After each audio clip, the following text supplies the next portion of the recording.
하나님의 말씀 요한복음 16장 7절 175쪽 신약성경 175쪽 자신적으로 공부하겠습니다. 그러하나 내가 너에게 실상을 말하노니 내가 떠나가는 것이 너에게 유익이라. 내가 떠나가지 아니하면 보혜사가 너에게로 오시지 아니할 것이요 다면 내가 그를 너희에게로 보내리니. 아멘. 저는 예수를 때문에 기적을 믿습니다. 예수 그리스도는 살아계신 하나님 말하시고 지금도 전능하신 분이고 지금도 이 자리에 함께 하시는 믿으시를 예수로 축원합니다. 장님이 보고 부모에 말하고 힘나 듣고 안진맥에 일어나 중풍병 제일 치료받으며 부서진 뼈가 지금 증서로 회복되어 감기에서 암까지 암부터 감까지 모든 병을 치료하신 성령의 능력이 이 자리에 임하게 계심을 믿으시기를 예수로 기원합니다. 할렐루야. 오순절 성령이 왜 오셨을까? 오순절 성령과 선교에 대해서 말씀드리면서 은혜를 나누고자 합니다. 예수님의 지상사역 중에 4가지 중요한 것을 선포하고 있는데요. 하나, 내가 3일 만에 살아나겠다고 마태복음 16장 21절에 말씀하고 내가 성령을 보내리라고 요한복음 16장 7절에 말씀하고 있고 내가 내 교회를 세우리라고 마태복음 16장 18절에 말씀하고 있습니다. 내가 다시 오리라. 요한복음 14장 3절 이하에 말씀한 같이 4가지가 하나님께서는 예수님께서 선포하신 거예요. 제일 먼저 거는 주님이 부활로 하심으로 말미암아 완성되었고 4번째 예수 그리스도의 재림을 아직까지 이루어지지 않았고 그리고 2번째, 3번째 오순절 성령 강림 하셔서 교회의 확장으로 지금도 계속되고 있다는 것을 이루어가는 걸 믿으시기를 예수님을 축원합니다. 이 두 사건은 주님이 다시 올 때까지 계속되는 거예요. 성령 충만을 받고 지원하는 영을 구원시키는 전도자들이 다 되어야 될 줄 믿습니다. 성령 충만 받으면 선교라고 전도하라고 하는 일하라고 우리가 부어 주시는 거예요. 성령 충만 받고 은혜만 받고서 가서 열심히 일해서 먹고 살아라 그런 거 아니거든요. 우리 사랑하는 분께서는 성령 충만 받으면 나에게 큰 은사를 주셨구나. 하늘에 가서 상급을 탈 수 있는 일을 할 수 있도록 능력을 주셨구나 하고 열심히 하시면 됩니다. 그래서 오순절 성령의 사건은 선교의 절대적인 사건이고 선교의 복음을 전할 사명을 주시는 거예요. 그래서 오순절 사건은 구약의 세례 요한의 그리고 예수님에 의해서 예언된 성령이 오순절 날에 강림하신 것을 볼 수 있고 그래서 오순절 성령 강림의 궁극적인 목적은 바로 선교, 영혼을 구원시키는 데 있음을 믿으시길 예수님을 축원합니다. 그렇다면 어떻게 하여야 오순절 성령을 시험할 수 있을까? 또 우리의 선교의 사명을 잘 감당할 수 있을까? 체험을 하고 전도도 하고 사명을 감당할 것인데 잘 살펴보면서 생각하고자 합니다. 그래서 첫째는 하나님의 약속이요. 하나님의 구원사에서 언제나 놀라운 방법으로 행동하시지만 오순절의 성령 강림은 구약의 세례 요한과 예수님에 의해 구약과 세례 요한과 예수님에 의해서 예언되었던 건데 그래서 구약에 있는 창세기에서부터 성경에 하나님의 영은 역사해 오셨고 그래서 창세기 1장 2절에 땅은 혼돈하고 공허하며 그 밤이 깊은 위에 있고 하나님의 신은 수면 위에 운행하니라. 창세기 2장 10절에도 여호와 하나님의 법으로 사람을 지으시고 생기를 코에 불어넣으시니 생명이 된지라. 생명이 됐다고 했습니다. 그래서 욥기 33장 4절에서 하나님의 신이 나를 지으셨고 전능자의 기운이 나를 살리시느니라. 그래서 시편 104편 4절 30절에도 주의 영을 보내어 저를 창조하사 시면을 새롭게 하시나이다. 창조하사 우리요 피조물이요 하나님부터 지음을 받은 피조물이요 어떻게 생겨났냐 사람이 처음에 진화론도 있고 여러 가지 얘기를 하지만 그러면 지금도 원수에서 자꾸 사람들 바뀌어야 되는데 안 바뀌잖아요. 그러니까 빚을 져던지면 사람이 아니에요. 아프리카에 남아공에는 백인과 흑인들이 막 섞여 살거든요. 근데 백인들 생각에는 흑인들은 사람이 아니고 몽키다 그랬대요. 그래가지고 이제 흑인 목사님이 큰 역사가 나니까 내가 가서 죽인다. 그래가지고 철사를 준비했대요. 와서 만남을 확인하는 길 아는 척 없어요. 그러면 목 자른다. 그래서 사람이 아니고 그는 몽키다. 얼굴을 걸라고 왔는데 이걸 예배 중에 불러낸 거예요. 위험한 일을 왔으니까 조심하라고. 그리고 거기 회개하고서 나중에 그런 강령을 하더라고요. 네. 사람이 아니고 몽키인 줄 알고 죽이려고 그랬는데 와서 지금 겪어보니까 사람이야. 그러니까 음악이 사람 원숭이도 사람 그거 비슷하게 생겼다고 해서 사람이 아니에요. 그건 짐승이죠. 자, 하나님의 영은 세계를 창조해서 세계 창조해서 보다 같이 하나님의 백성을 늘 가운데서 더 현저하게 나타나고 있는데 사사기 3장 10절에 여호와의 신이 그에게 임하셨으므로 그가 이스라엘을 사사가 되어 나아가서 싸울 때에 여호와께서 메소포타미아 왕 부산 이사다임을 그 손에 붙이심에 문이엘의 손이 우사 하단의 힘을 이기더라. 그러니까 전쟁에 능하신 하나님이.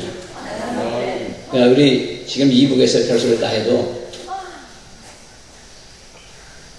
하나님이 손을 보시면 정말 적당히 쪽도 못 쓰고 손든다고요. 그럴 날이 올 거라고. 어느 한순간에 올 거라고요. 러시아가 참 소련이 왜 망했습니까? 무기가 없어서 핵무기 산더미같이 쌓아놨어요. 망했어요. 그 공산당이 이미 망해야 되기 때문에 하나님이 그 우두머리부터 망하게 시킨 거 아니에요. 그러니까 하나님이 역사하시면 이북, 그래서 지금 이제 이북에 예수 믿는 걸 확실히 믿는다고만 보면은 다 잡아다가 죽이든지 아니면 정치 없는 데다가 갖다 집어넣는답니다. 그러니까 이북에 종교의 박해가 가장 심한 나라예요. 그래서 사사기 21장 29절에 이에 여호와 이 신이 입다에게 임하신다.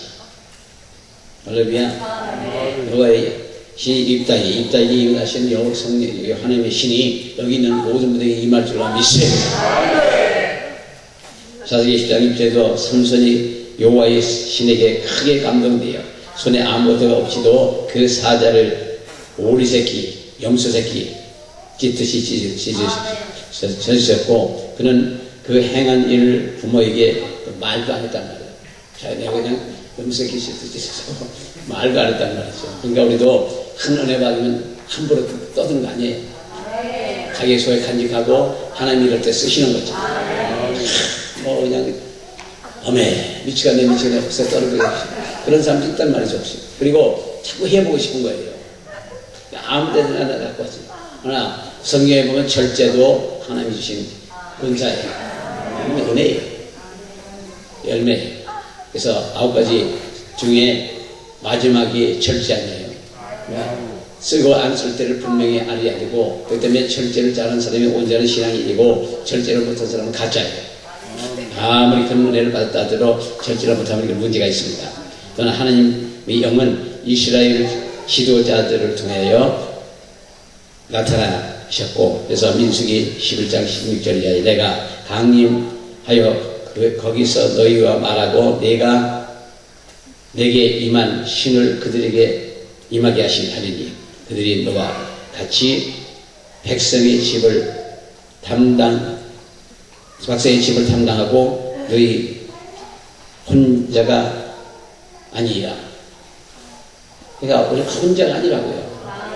우리 어떤 때는 나 혼자 있는 것 같고 맨날 그런 것 같이 생각하지만 사실 혼자 있는 게 아니고 하나님이 성령께서 예수 하나님 성령이 내 안에 와 계셔. 우리 혼자가 아니라 거기다 이제 천사를 동원해서 우리를 지켜주시고 어떻게 하든지 천사가 동원되고 같이 그 일하는 걸 도와주셔요. 자, 신명기 34장 19절에 모세가 눈의 아들 여호수아에게 안수하였으므로 그에게 지혜의 신이 충만하니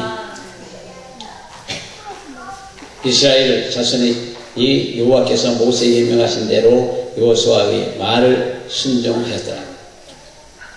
말을 순종하였더라. 순종만 하면 안 될 게 없어요.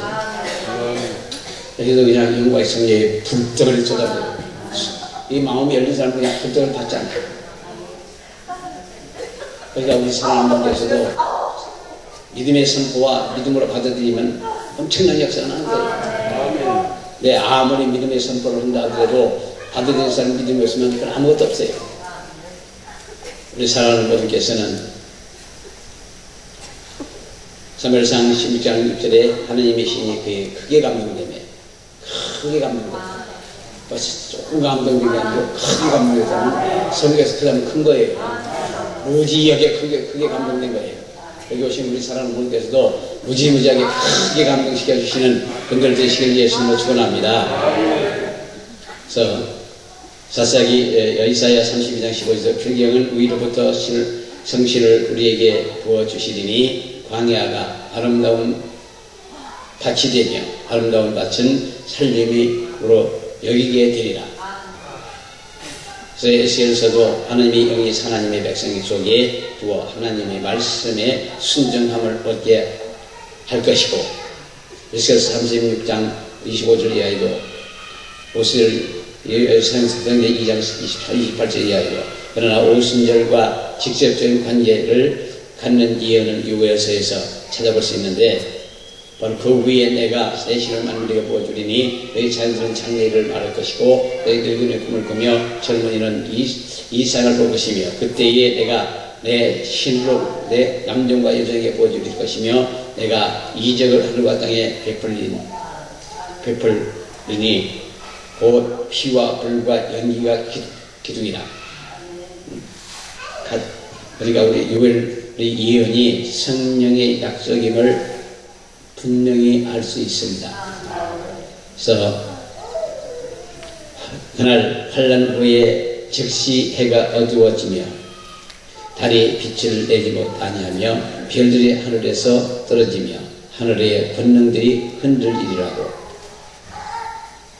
이 마지막 때 이 견해는 이런 것은 오순절에 임한 성령 강림에 인해서 나타나는 현상을 보고 예루살렘에 사는 사람들이 이는 어찌미냐 사도기 2장 12절의 말씀같이 놀라며 물었을 때 베드로가 이는 곧 선자 요엘을 말한 것이냐고 사도기 2장 10절 이하에 대답하고 있습니다. 이를 분명히 성경을 근거로 해서 말씀하고 있는 거예요.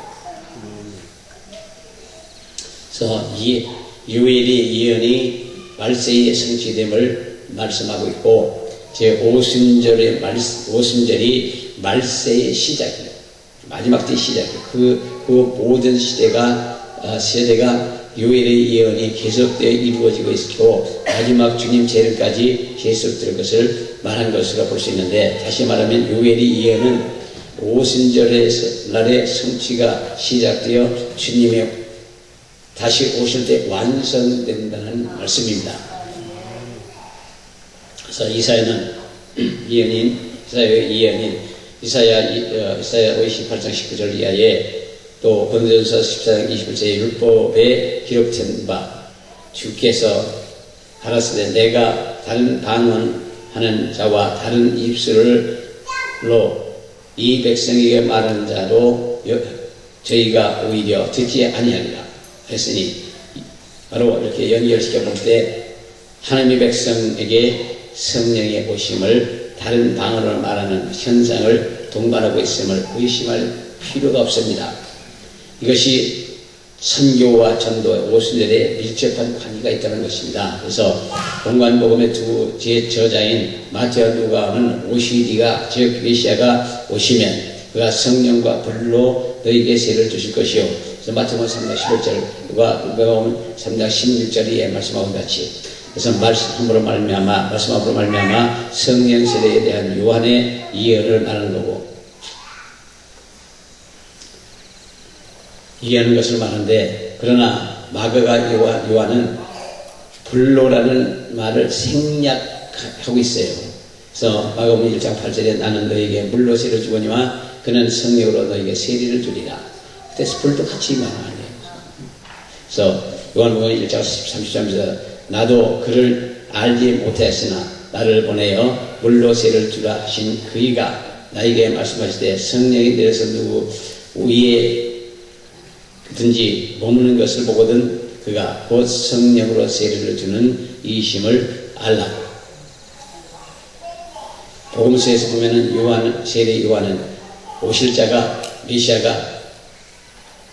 메시아는 두 가지 일을 하실 것을 예언했는데 첫째는 그는 세상 죄를 지고 가는 어린 양이라고 요한복음 1장 20절에 말씀하고 둘째는 성령으로 세례를 주실 분으로 나타난다고 여기에서 우리는 오순절 갈보리의 희생과 그 부활의 시험과 밀접한 관계가 있음을 말씀하고 있는 것입니다. 그래서 인간의 죄를 위한 하나님의 행위로서 그 독생자의 죄물이 없이는 성령의 감동도 없다 그런 거죠. 그래서 예수님이 이사야서 십자가에 못 박혀 피를 흘리시고 우리 모든 죄를 담당하시고 우리를 구원해 주신 그 예수님을 우리는 깊이 알고 믿어야 될 줄로 믿습니다. 그래서 갈보리에서 죽은 지 3일 만에 부활하신 주님은 새 피조물의 의미가 되어서 거듭나게 하시고 산소망을 주셨습니다. 할렐루야. 죽은 자 가운데서 부활하심으로 베드로전서 1장 3절에 우리를 거듭나게 하사 산소망에 있게 하시며 그랬거든요. 그래서 또한 요한복음 20장 19절 이하에도 성령을 받으라고 했습니다. 말씀같이 오실 자가 자에 대해 세례 요한의 예언을 갈보리와 부활의 날 그리고 오순절 날에 성취된 거예요. 그리고 예수님의 예언이 있는데 누가는 예수님께서 제자들에게 하신 말씀을 또 이르시되 이같이 그리스도가 고난을 받고 제3일에 죽은 자 가운데서 살아나실 것과 또 그의 이름으로 제사함을 얻게 하는 회개가 예루살렘으로부터 각 시작해서 모든 족속에게 전파될 것이 기록되었으니 너희는 이 모든 일의 증이라. 누가복음 24장 46절 이하의 말씀을 같이 라고 하신 후에 제자들에게 사명을 이루기 위한 말씀으로 볼지어다 내가 아버지의 약속하신 것을 너희에게 보내더니 너희는 위로부터 능력을 힘입을 입을 때까지 이성에 유하라. 그러니까 능력을 힘입을 때까지. 그러니까 예수님께서는 그냥 다 됐으니까 가라 그런 게 아니거든. 성령의 능력을 힘입을 때까지 기다리라 그런 거거든요. 그래서 우리도 하여간 성령의 충만을 받을 때까지 기다리셔야 돼요. 목소리 딱 들으면 저 사람이 성령이 다 말잖아요. 목사님들도 알고 또 하나하나 하는 것만 다 할 수 있습니다. 그러니까 우리는 이 목소리로만 말하는 게 아니고 목소리를 선포하는 게 아니고 그 뱃속에서 나오는 그 능력으로 찬송도 하고 말씀도 전하고 기도도 하고 뱃속에서 힘소리가 일로 넘치고 부탁으로 쏟아져 나오고 능력의 권능이 영광의 능력의 권능이 쏟아져 나와야 될 줄로 믿습니다. 그래서 이 말씀에 대해서는 누가는 다시 사도행전에서 예수님의 예언과 명령을 말씀하고 있는데 사도들과 같이 모이사 저에게 분부하여 가라사대 예루살렘을 떠나지 말고 내가 들은 바 아버지 약속하신 것을 기다리라. 요한은 물로 세례를 베풀었으나 너희는 몇 날에 못해 성령으로 세례를 받으라고 사도행전 1장 4절부터 5절에 말씀하고 있는 것입니다. 그래서 우리 사랑하는 분께서는 이번 주와 다음 주는 이제 특별한 이슈에 등들어서 집회하는 기간이지만 어쨌든 이번 주간에도 엄청난 은혜를 받으셔요. 불덩이를 받으셔요. 그러기 위해서는 마음을 활짝 여시고 회개가 끝나면 됩니다. 여기 뭐 봉사하러 온다고 봉사하시는 분들 있지만 봉사하는 분들하고 하나님 사랑하지 않는 게 아니에요. 다 같이 사랑하십니다. 그래서 자기 마음만 온전하게 16만 종이하고 나면 그 다음부터 모든 게 다 와요. 여기서 지나간 28년 동안에 여기 거쳐가면서 크게 하는 분들도 있고 못하는 분들도 있어요. 근데 크게 하는 분은 어떤 분, 못하는 사람은 어떤 사람이냐면 그런 그들이 믿음이 차이고 생각이 차이고 그렇기 때문에 그런 거예요. 그러니까 이 왔다 갔다 그냥 잘하는 분들 많습니다. 여기 좀 다니라고 그러면 한 6개월 다니고 나서 그 다음부터 잘하는 거예요. 왜 못하냐고 그러면은 바빠서 못 바쁘대요. 그러니까 그보다 더 중요한 게 이럴 사람이 바쁘면 됐지. 지금 일 없어갖고 고생하는 사람들 얼마나 많아요? 세상에 일도 없어서 직장이 없어갖고 고생하는 사람 많거든요. 해월대로 맡았어도 직장 없어서 고생하는 사람 많은데 사실 하나님께서 우리 일을 주시면 얼마나 감사합니까? 어디 가든지 병대가 있고 어디 가든지 문제 있는 사람 있고 어디 가든지 마음 상처 받는 사람 있고 어디 가든지 귀신 있는 사람 있고 그거 다 우리에게 붙이는 사람들이에요. 하시는 것마다 하라고요. 어디 가든지 가시는 것 맞아요. 그러나 교회 내에서는 조심하셔요.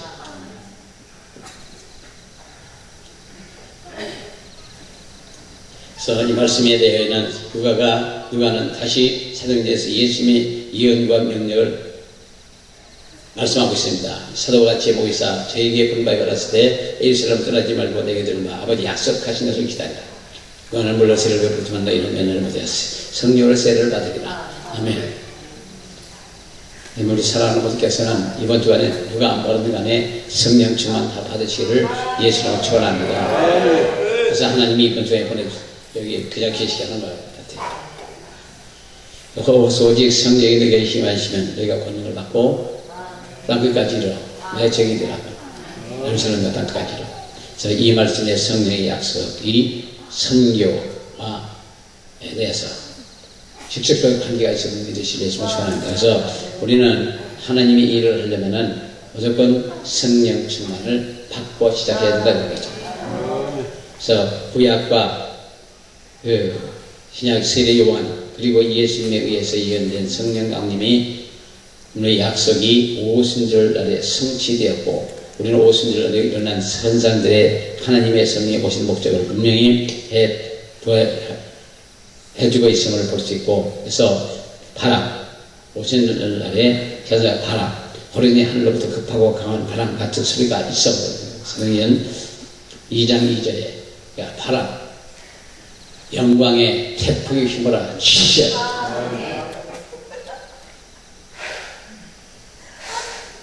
강한 바람 같은 소리가 있다고 해요. 그냥 바람 같은 소리가 아니고 강한 바람 같은 소리. 작년인가 여기서 태풍이 부는데 태풍이 부는데 나무가 막 부서졌어요. 중간에 꺾어지면 부서졌더라고요. 얼마나 세면. 근데 바람질이 하는데 바위가 부서지고 그러거든요. 바위도 부서지더라고요. 이 성령의 바람이 하나님의 바람이 휘몰아치면 바위가 부는 문제가 아니에요. 토네이도 같은 거 부른가 봐요. 싹 쓸고 가잖아요. 집이고 자동차고 다 날려버리잖아요. 사람도 다 날아가고.